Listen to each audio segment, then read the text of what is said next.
تروریست وطن، ملت و دین و مذهب ندارد.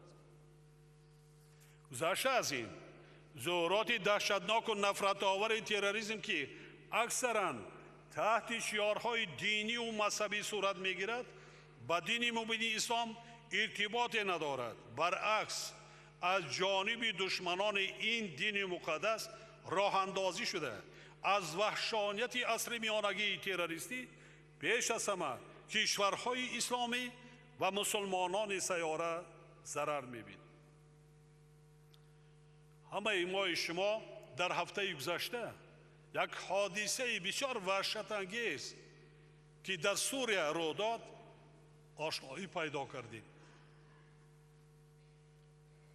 وقتی تروریست مادر خود را وحشیانه قتل می‌کند، مادری که در جستجوی فرزندش از چند کشور با چگونه عذاب و رنج کافت و کاو کرده دریافت می‌کند. این اسلام است، این دین است، این وحشانیت است.